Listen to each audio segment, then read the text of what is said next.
Canal Histórias Bíblicas apresenta 4 fatos que Jesus compartilhou sobre Satanás que muitos não sabem. Jesus falou muito sobre Satanás. Ele principalmente o chamou de inimigo e maligno. Em Mateus capítulo 13, versículo 36 e 39, o inimigo que o semeou é o diabo, e a ceifa é o fim do mundo, e os ceifeiros são os anjos. Jesus chamou Satanás de inimigo na parábola do joio, Mateus capítulo 13, versículo 24 a 30. Esta é outra história que Jesus contou, que o reino dos céus é como um fazendeiro que plantou boa semente em seu campo. Mas naquela noite, enquanto os trabalhadores dormiam, seu inimigo veio e plantou o joio no meio do trigo. Depois fugiu. Quando a plantação começou a crescer e a produzir grãos, as ervas daninhas também cresceram. Os trabalhadores do fazendeiro foram até ele e disseram: Senhor, o campo onde você plantou aquela boa semente está cheio de ervas daninhas. De onde elas vieram? O inimigo fez isso, o fazendeiro exclamou. Devemos arrancar as ervas daninhas? Eles perguntaram. Não, ele respondeu. Você vai arrancar o trigo, se o fizer. Deixe os dois crescerem juntos até a colheita. Então direi aos ceifeiros para separar as ervas daninhas, amarrá-las em feixes e queimá-las, e guardar o trigo. Mateus 13, 36, 39. Então ele deixou a multidão e foi para casa. Seus discípulos aproximaram-se dele e pediram: Explica-nos a parábola do joio no campo. Ele respondeu: Aquele que semeou a boa semente é o Filho do Homem. O campo é o mundo e a boa semente são os filhos do reino. O joio são os filhos do maligno. E o inimigo que o semeia é o diabo. A colheita é o fim desta era, e os encarregados da colheita são os anjos. Um inimigo não gosta ou despreza outra pessoa e procura prejudicar, contradizer ou lutar contra a pessoa contra a qual se opõe. Assim, um inimigo de Deus se opõe à presença e aos propósitos de Deus neste mundo. A Bíblia nomeia Satanás, o diabo, como adversário específico de Deus. Como inimigo de Deus, ao longo da história, Satanás procurou frustrar o plano de Deus, prejudicar os humanos e afastá-los de Deus. As Escrituras citam muitos outros inimigos de Deus e de seu povo além de Satanás. Na Bíblia, um inimigo de Deus também é referido como um adversário ou inimigo. Qualquer um que desobedecer aos mandamentos do Senhor é designado como inimigo de Deus. Ao longo da Bíblia, o diabo é referido como o maligno. Sabemos que todo aquele que é nascido de Deus não está no pecado. Aquele que nasceu de Deus o protege, e o maligno não o atinge. 1 João capítulo 2, versículo 13. Escrevo-vos, pais, porque conheceis aquele que é desde o princípio. Eu escrevo a vocês, jovens, porque vocês venceram o maligno. Eu escrevo a vocês, filhos, porque vocês conhecem o Pai. Número 2. O príncipe deste mundo. Quando Jesus estava predizendo sua morte, ele fez a declaração: Agora é o juízo deste mundo. Agora será expulso o príncipe deste mundo. João 12, 31. Ele disse que o mundo estava prestes a crucificar o Senhor da vida e da glória. Ao fazer isso, ele se condenaria e a punição seria repassada sobre ele, pois sua renúncia à nação condenada por Cristo estava prestes a ser repassada à humanidade culpada. O governante deste mundo é Satanás. Num sentido autêntico, Satanás foi totalmente derrotado pela cavalaria. Ele acreditava ter conseguido acabar com o Senhor Jesus de uma vez por todas. Em vez disso, o Salvador forneceu um meio de salvação para os homens e derrotou Satanás e todas as suas hostes simultaneamente. A sentença do diabo ainda não foi executada, mas seu destino já foi selado. Ele ainda está cuidando de seus negócios malignos no mundo, mas é apenas uma questão de tempo até que seja lançado no lago de fogo. Quando o Senhor soube que o tempo e a sua traição estava chegando e que ele não teria muito mais tempo para falar com os seus, Satanás estava se aproximando, mas o Salvador sabia que o adversário não poderia encontrar nele nenhum pecado. Não havia nada em Cristo para responder às tentações malignas do diabo. Seria tolice para qualquer outra pessoa, exceto Jesus, dizer que Satanás não poderia encontrar nada nele. Já não falarei muito convosco, porque se aproxima o príncipe deste mundo e nada tem em mim. João 14, 30. Satanás governa um mundo que inclui homens e anjos separados de Deus. Este mundo engloba os falsos religiosos e ameaça derrotar os verdadeiros filhos de Deus. Em 1 João capítulo 2, versículo 15 a 17. Não amem o mundo nem nada que há no mundo. Se alguém ama o mundo, o amor do Pai não está nele. Pois tudo no mundo, a concupiscência da carne, a concupiscência dos olhos e a soberba da vida, não vem do Pai, mas do mundo. O mundo e seus desejos passam, mas quem o faz à vontade de Deus permanece para sempre. Seu impacto se estende às ideologias, educação e comércio do mundo. Ele controla os pensamentos, ideias, especulações e falsas religiões do mundo que surgiram de suas mentiras e enganos. Mateus capítulo 12, versículo 24. Mas os fariseus, ouvindo isto, diziam: Este não expulsa os demônios senão por Beelzebu, príncipe dos demônios. Mateus 12, 24. Romanos 8, 7 e 8. Porquanto a inclinação da carne é inimizade contra Deus, pois não é sujeita à lei de Deus, nem em verdade o pode ser. Portanto, os que estão na carne não podem agradar a Deus. Este cosmos é a contraparte de Satanás ao governo e ao reino de Deus. Seu desejo de ser como Deus o levou ao pecado e agora ele lidera todos os rebeldes que, como ele, caíram em pecado. Isaías capítulo 14, versículo 14. Subirei sobre as alturas das nuvens e serei semelhante ao Altíssimo. Este mundo visa derrotar os verdadeiros filhos de Deus. João capítulo 8, versículo 44.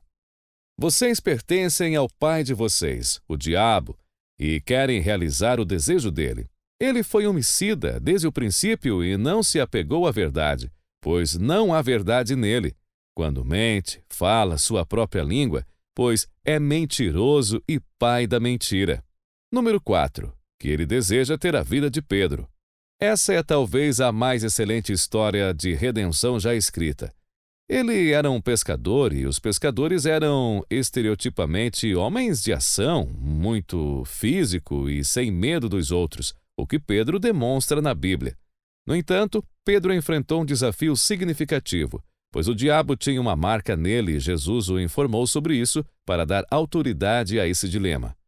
Na última ceia, Jesus avisou a Simão Pedro que um teste de fé estava por vir. Simão, Simão, Satanás pediu a vocês para peneirá-los como trigo. Capítulo 2, versículo 31. O discípulo sincero parecia estar em uma situação difícil. Satanás queria peneirar Pedro como nós, o que significa que ele tentou abalar a fé de Pedro com tanta violência que ele caiu, demonstrando que o fiel servo de Deus não tinha confiança. Mas não era apenas ele que estava em perigo. Em Lucas capítulo 22, versículo 31, Jesus disse a Pedro que Satanás estava de olho em todos os discípulos. Algumas traduções, como a Bíblia de Estudo, especificam todo o grupo. Esta passagem nos dá um vislumbre de um mundo invisível. Isso levanta muitas questões, mas ele também oferece muitas garantias. A principal delas é o comando. Deus está claramente no controle e o diabo está em uma coleira curta. Você notou o verbo que seguia o nome de Satanás? Perguntar. Satanás perguntou. Os discípulos sinceros pareciam estar na mesma situação de Jó quando Satanás tentou colocá-lo à prova.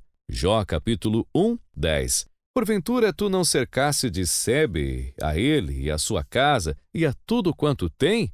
A obra de suas mãos abençoastes o seu gado e se tem aumentado na terra. Nada foi exigido, resolvido ou decidido pelo diabo. Ele ficou curioso e pediu permissão para tentar Simão Pedro da mesma forma que pediu para tentar Jó. Isso não muda nossa percepção da velha cobra? Deus usará todos os seres para o bem de seu reino. A palavra Satanás significa adversário ou acusador. Ele acusa o povo de Deus de fazer coisas erradas. Zacarias capítulo 3, versículo 1. E ele mostrou-me o sumo sacerdote Josué, o qual estava diante do anjo do Senhor, e Satanás estava à sua mão direita para se lhe opor. 1 Pedro 5 e 8. Estejam alertas e vigilantes. O diabo, o inimigo de vocês, anda ao redor como leão, rugindo e procurando a quem possa tragar. Peneirar como trigo é uma metáfora que também pode significar sacudir alguém. Nos tempos bíblicos, o trigo ou o grão eram peneirados em uma peneira ou peneira grande. À medida que o grão era sacudido violentamente, a sujeira e outras impurezas que se apegavam a ele durante o processo de debulha se separavam do grão bom e utilizável. O objetivo de Satanás ao peneirar Pedro e os outros discípulos como trigo era esmagá-los e destruir sua fé. Na realidade, o adversário procura destruir a fé de cada crente. João capítulo 10, versículo 10. O ladrão não vem senão a roubar, a matar e a destruir. Eu vim para que tenham vida e a tenham com abundância. Jesus garantiu a Pedro: mas eu orei por você para que a sua fé não desfaleça. E quando você se converter, fortaleça os seus irmãos. Lucas 22, versículo 32. A liderança da igreja primitiva demonstrou que a oração do Senhor por Pedro foi respondida. Jesus não fez nenhuma promessa de remover o próximo teste de Pedro e orou para que sua fé não fosse abalada. Na vida cristã, as provações são esperadas. Devemos passar por muitas dificuldades para entrar no reino de Deus, disseram os missionários em Atos, capítulo 14, versículo 22. Deus usa essas experiências para moldar nosso caráter, fortalecer nossa fé e nos tornar mais parecidos com Jesus. Romanos, capítulo 8, versículo 28. E sabemos que todas as coisas contribuem juntamente para o bem daqueles que amam a Deus. Tiago 1, 2, 4. Meus irmãos, considerem motivo de grande alegria o fato de passarem por diversas provações, pois vocês sabem que a prova da sua fé produz perseverança, e a perseverança deve ter ação completa a fim de que vocês sejam maduros e íntegros, sem que falte a vocês coisa alguma. 1 Pedro capítulo 1, versículos 6 a 7. Nisso vocês exultam, ainda que agora, por um pouco de tempo, devam ser entristecidos por todo tipo de provação. Assim acontece para que fique comprovado que a fé que vocês têm, muito mais valiosa do que o ouro que perece, mesmo que refinado pelo fogo, é genuína e resultará em louvor, glória e honra, quando Jesus Cristo for revelado. Jesus está lá para nos fortalecer e interceder em nosso nome sempre que enfrentarmos uma prova. Filipenses 4 e 13. Porque tudo posso naquele que me fortalece. É reconfortante saber que a intercessão de Cristo limitou a capacidade de Satanás de peneirar Pedro como nós. Quando Satanás nos persegue, devemos lembrar que Jesus Cristo está sempre presente para interceder por nós. Hebreus 7, 25. Portanto, ele também pôde salvar perfeitamente aqueles que por ele se chegam a Deus, pois vive sempre para interceder por eles. Jesus tinha fé que Simão Pedro se recuperaria e ajudaria os outros discípulos. Outra razão pela qual o Senhor permite que passemos por provações é para nos ensinar como ajudar os outros a crescer na fé. 2 Coríntios, capítulo 1, versículo 6.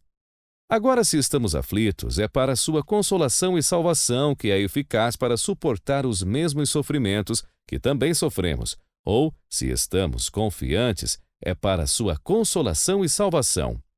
Antes de sua tríplice negação, Pedro estava confiante demais, confiando em sua força. Porém, depois de ser peneirado como trigo, Pedro descobriu que o fracasso é possível devido à fraqueza da carne. Marcos capítulo 14, versículo 38.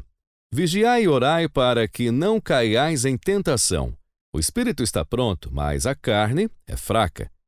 Pedro teria compaixão e misericórdia pelos outros agora que entendia como é fácil cair, ao mesmo tempo em que os ajudava a evitar o mesmo erro. A verdadeira fé e perseverança são reveladas por meio do arrependimento e da restauração, em vez da perfeição sem pecado. Levantamos e continuamos depois de cair assim como Pedro. Quando Satanás vem nos peneirar como trigo, temos um advogado em Jesus Cristo que intercede por nós. João capítulo 17, versículos 9 a 11. Eu rogo por eles, não estou rogando pelo mundo, mas por aqueles que me deste, pois são teus. Tudo o que tenho é teu, e tudo o que tens é meu. E eu tenho sido glorificado por meio deles. Não ficarei mais no mundo, mas eles ainda estão no mundo, e eu vou para ti. Pai Santo, protege-os em teu nome, o nome que me deste, para que sejam um, assim como somos um. João capítulo 17, versículo 15. Não peço que os tire do mundo, mas que os guarde do maligno. Ele nos protegerá para que o diabo não possa destruir nossa fé e esperança. João capítulo 10, versículos 27 a 28. Minhas ovelhas ouvem minha voz e eu as conheço, e elas me seguem, e eu lhes dou a vida eterna, e elas nunca perecerão, e ninguém as arrancará de minha mão. Hebreus 7, 25. Portanto, ele também pode salvar perfeitamente aqueles que por ele se chegam a Deus, pois vive sempre para interceder por nós. Jesus Cristo começou uma boa obra em nós e a concluirá. Filipenses 1, versículo 6. Tendo por certo isto mesmo, que aquele que começou boa obra em vós há de completá-la até o dia de Jesus Cristo. Todos nós atravessamos o vale do fracasso. A questão é: como você vai responder? Muitas pessoas desistem e trocam um reino vibrante servindo a vida por uma vida derrotada. O fracasso, no entanto, não precisa ser o fim. É uma oportunidade para um novo começo na força de Cristo. O inimigo esperava abalar a fé de Pedro com tanta força que ele se afastaria de Jesus. Pedro foi obstinado em manter sua promessa a Jesus. Mesmo que todos desapareçam, eu não irei. Mesmo que tudo possa cair, eu não irei. Marcos, capítulo 14, versículo 29. Mas Satanás entende o poder do medo. O objetivo de Satanás ao peneirar os crentes é enfraquecer nossa fé a ponto de não sermos mais úteis para Deus. Ele quer que fiquemos fora das atividades do reino do Senhor. Como resultado, ele se concentra em nossas vulnerabilidades, nas áreas em que acreditamos ser invencíveis ou, pelo menos, bem protegidos. Quando o diabo consegue, ficamos desapontados e desmoralizados. No entanto, isso não tem que ser o caso. Se estivermos dispostos, Deus pode usar o fracasso para fazer uma limpeza espiritual. Pedro colocou seu orgulho de lado e vestiu a coragem do Espírito Santo. Ele então arriscou humilhação pública, perseguição e morte para espalhar o Evangelho. O fracasso foi um catalisador para o aumento da fé e da verdadeira servidão. É um grande consolo saber que Deus é sempre mais forte que Satanás e que, confiando nele, podemos evitar a ira de Satanás e receber a coroa da vida. Mas o texto não termina aí. A palavra de conforto e esperança de Deus continua. Exigimos encorajamento em nossas lutas diárias para não abandonarmos a fé e amaldiçoarmos a Deus. Em tempos de sofrimento e fraqueza, precisamos de alguma garantia de que os altos e baixos de nossa fé não culminarão em uma queda permanente. No versículo 32, Jesus nos dá esse encorajamento e segurança. Simão, Simão, eis que Satanás exigiu ter você para que ele pudesse peneirar você como trigo. Mas tenho orado por você para que sua fé não falhe, e quando você voltar, fortaleça seus irmãos. É reconfortante saber que Deus é infinitamente mais forte que Satanás e que, se confiarmos em Deus até o fim, Ele nos concederá a vida eterna. Mas é duplamente encorajador e esperançoso que Jesus Cristo e Deus Pai não fiquem sentados esperando para ver se teremos coragem de perseverar na fé. Perceber? Jesus ora ao seu Pai por Simão. Esse é um sermão. Ele pede a Deus que faça o que precisa ser feito para preservar Simão da destruição. E Jesus está confiante de que seu Pai responderá à sua oração, porque ele diz: e quando você se converter, fortaleça seus irmãos. Jesus sabe que Simão o negará 3 vezes. É uma fraqueza temporária, uma confiança breve, vacilante, mas é seguida rapidamente por lágrimas amargas e arrependimento. Lucas capítulo 22, versículo 62. O Pai deu a Satanás o poder de peneirar Simão. Apesar de, em resposta à oração de Jesus, ele não deixou Simão cair na peneira. Aqui está a dupla arma de esperança e encorajamento que ele nos dá. Não ficamos sem escudo contra o inimigo. Também não somos deixados para segurar o escudo da fé apenas por nossa força. Deus sempre verá que a fé tem vitória e que seus filhos têm fé. Este é o significado daquele texto maravilhoso em Pedro 1, 3 a 5. Bendito seja o Deus e Pai de nosso Senhor Jesus Cristo, que, segundo a sua grande misericórdia, nos regenerou para uma viva esperança, mediante a ressurreição de Jesus Cristo dentre os mortos, para uma herança incorruptível, incontaminável e imarcessível, reservado no céu para vocês que são guardados pelo poder de Deus por meio da fé para a salvação, Prontos para serem revelados no último tempo, nós nascemos de novo para uma viva esperança por meio da ressurreição de Jesus Cristo. As ovelhas que são minhas ovelhas ouvem a minha voz e me escutam. Eu os conheço e eles me seguem. E eu lhes dou a vida eterna, e eles nunca, de forma alguma, perecerão, e ninguém jamais os arrebatará da minha mão. Meu Pai que os me deu é maior e mais poderoso do que todos, e ninguém pode arrebatá-los da mão do Pai. Eu e o Pai somos um em essência e natureza. João capítulo 10, versículo 27 e 30. O fortalecido se torna o fortalecedor. Nossa alegria nas promessas de Deus é sempre multiplicada quando transborda de nossas vidas e atinge os outros. E os 10 apóstolos restantes? Isso pode nos ensinar muito. Às vezes, Deus lida com você diretamente no início da manhã, fortalecendo apenas sua fé. No entanto, Deus fortalece nossa fé por meio de outra pessoa. Na maioria das vezes, Deus nos envia Simão Pedro, que nos traz apenas a palavra da graça. Precisamos continuar. Um testemunho sobre isso é o Salmo de número 3 e versículo 5. Sua raiva é apenas por um momento. Seu favorito é para toda a vida. O choro pode durar uma noite, mas um grito de alegria vem pela manhã.